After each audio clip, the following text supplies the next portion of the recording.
Okay, so here we are at the lake. I'm going to start off with the Jackson Cuda.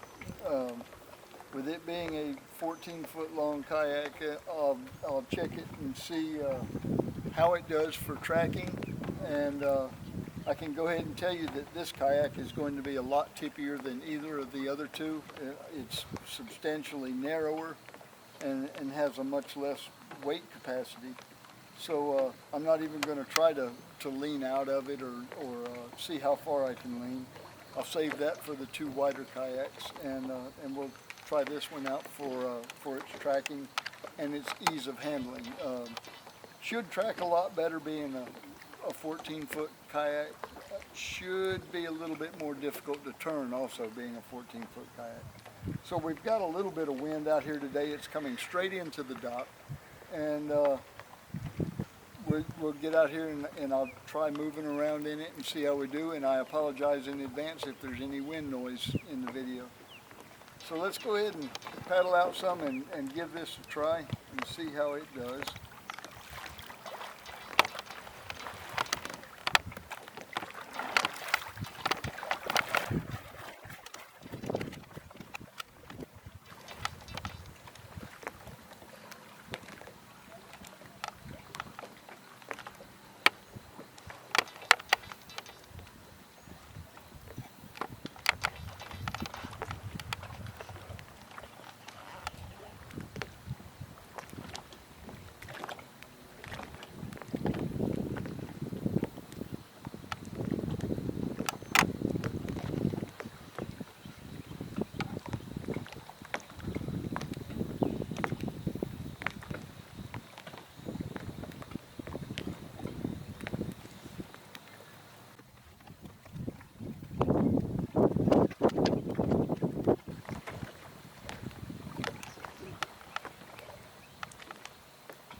So it seems to track very well.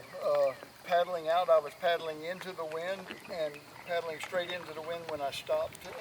The wind didn't catch the bow on either side and turn me. I kept going in the exact same direction that I was going when I stopped paddling. And when I was coming back, I intentionally put the wind off of my starboard quarter to see if it would turn me. And again, it did not.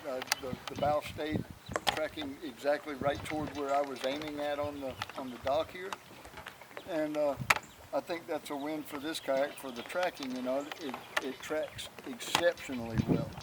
Like I said, I'm not even going to try to test it for stability. I think standing up in this kayak for my size, weight, and my balance would be a terrible idea. So let me get swapped out. Get out of this kayak and into one of the others, and we'll start with that. First thing I'll do is check them to see how they track compared to this one. So next up, I'm going to try the whale shark, and I'll do the same thing. I'll paddle off that direction and try the tracking, and then I'll come back this way. I can tell you right to start with, this boat just sitting in it feels sturdier. I'm also going to be trying the whale shark today with no drive in it. I figure if I'm going to try to make everything as even and as fair as I can, neither of those two kayaks have a drive, so this one won't have a drive. So we'll paddle out toward the cypress tree there, and I'll see how it tracks, and then I'll turn around and come back, and let's see if it's any different, better, worse, or the same as that Cuda.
Okay, so I think for tracking, I think the boat actually tracks fairly well, but the rudder is permanently deployed. You can't undeploy it or stow the rudder. And without knowing if the rudder is exactly in perfect alignment with the rest of the kayak or not, you can't really tell. But the kayak seemed to track fairly well when I thought I had the rudder centered up with the kayak or aligned perfectly with the kayak. And when I knew that I didn't have the rudder aligned well with the kayak, it tracked off in the direction that the rudder was taking it. With a rudder though, you know, maybe tracking is not quite as important because you can correct or steer anything you need to. Like I said, it did seem to track very well, but if it doesn't, or if I'm wrong, or the wind catches you, or current catches you a certain way, you just use the rudder and correct yourself and keep going. So I'll push back out now and I'll stand up in this and we'll see how it does for standing and stability, being able to move around. I've said before when I've done these type of videos that I'm not a big stander in a kayak, so I'm not real sure-footed with it. I'm not real comfortable standing, and you know, frankly, I've just never seen a reason when I could sit down and do everything the same. So I'll paddle out a little bit, and I'll try standing up and bouncing some, and we'll see how the kayak feels underneath me when I do.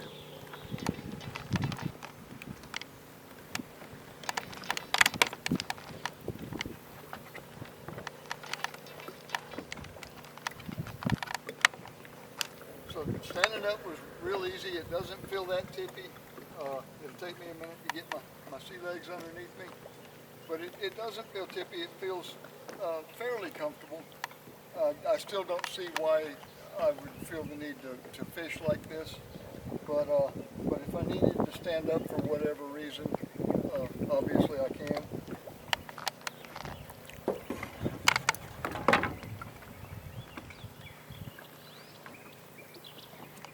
I can get over here and get both feet on one side. And with me standing all the way over on one side, obviously the kayak is leaning that way a little bit, but it's not much. The rudder is still in the water.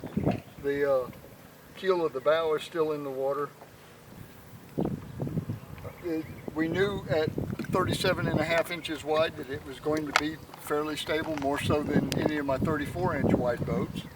And I'm not unhappy with it at all. Even if I don't stand, it's always nice to know that you've got that extra stability if you want it.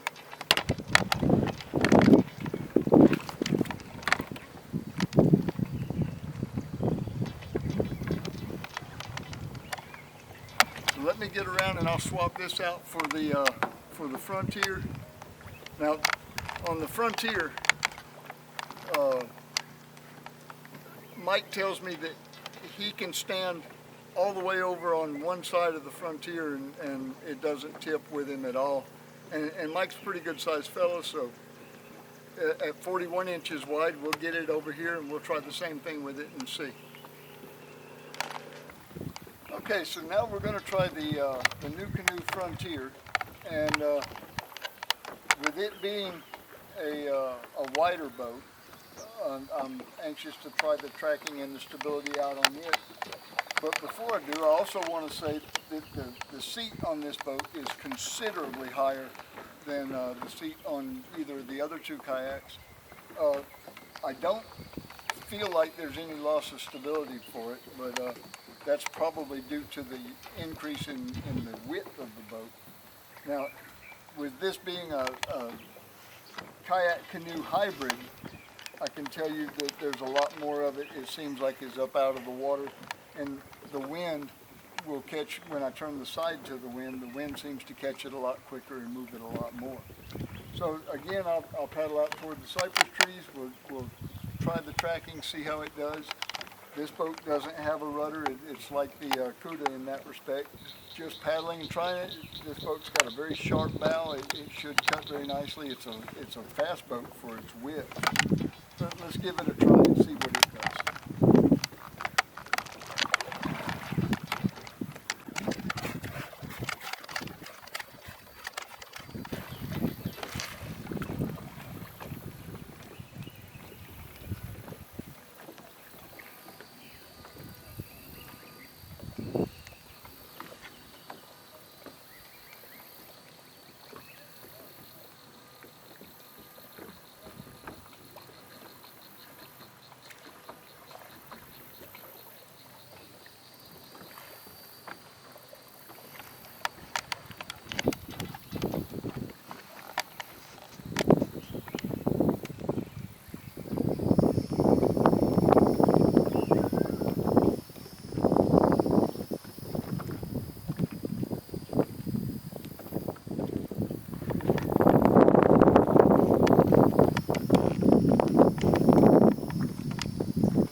Okay, so you might could have seen when I was coming back that the wind off of my quarter did catch me and turn me, and I'll put that down to there being so much more of the boat up out of the water.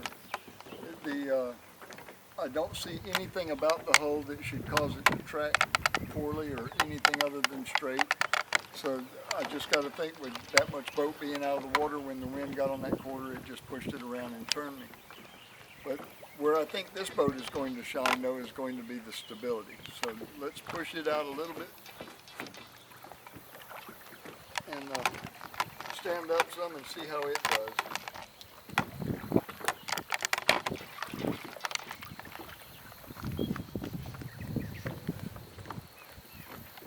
That higher seat makes standing up real easy. And as stable as the whale shark was, I got to say that this one, there's a noticeable difference. And I expected that. Like I said, this boat is 41 inches wide. It's, what's that, 4 inches wider than the whale shark is. And so, yeah, you would expect it to be a more stable boat.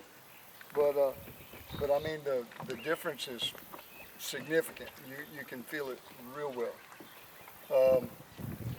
I've got to get this boat back to where I borrowed it from here in the next day or two, and I'm getting ready to go back to work. But the next time we go kayaking with them, I'll make a point to see if we can push one to failure and see what it takes to actually flip this boat, because it's, I mean, you just lean way out without much difficulty at all. Now, I'm sitting higher up out of the boat, and that raises my center of gravity. So I would be willing to bet that I could actually lean farther out of the whale shark than I can this. But the stability up to the failure point on this thing, I think, is just crazy stable.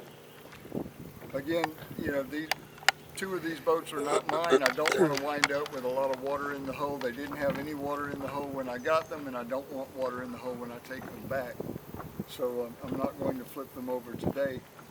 But this boat is, I compared it earlier to a John boat, and it feels like a John boat when you stand up in it. It's that stable. It would be very difficult to call a winner for everything, because I really haven't tested that much, and don't have anybody else, you know, to get another opinion as I do it. So, you know, last time when we tested the bull shark and the Catch 120 and the Yukon, we not only had two kayaks to compare, but we had two different people to compare them also. And I don't have that today. Bam Bam's at work, and Melinda is not anxious to get into the water and tip over a kayak. So and somebody's got to run the camera anyway, so that's going to be her job today. So I think, though, that for just straight tracking and all, the Cuda 14 hands down was a great tracking boat. But it's made to be. It's a narrow boat. It's low to the water. The wind is not going to affect it as much. And it's just a long, straight boat. A longer boat's going to track better anyway. And it's a fast boat. The second fastest boat is going to be this one, the Frontier. And that's going to be because it's got such a sharp bow and all, and it's easy to paddle. Despite being so wide, I thought it was going to be difficult to paddle being as wide as it is, but it's not at all.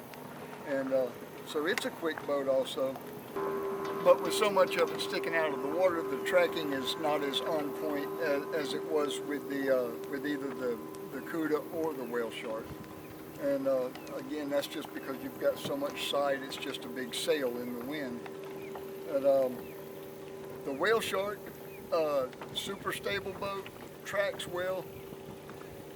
If I had to call a winner just overall, it would be the whale shark, because where this boat excels in stability, the Cuda excels in tracking.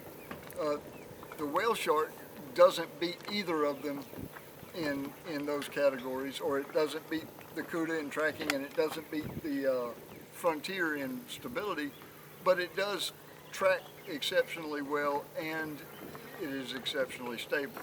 Of course, like I said, we borrowed these two. We'll have to get them back tomorrow. But you're going to see a lot more of that whale shark, and if I'm going to call it a winner, it's possible. My opinion is biased anyway. It's my boat, you know. So you're going to be seeing a lot more of it. You're going to see it without drives and with different drives on it. It's got the propeller drive, the fin drive, and the trolling motor.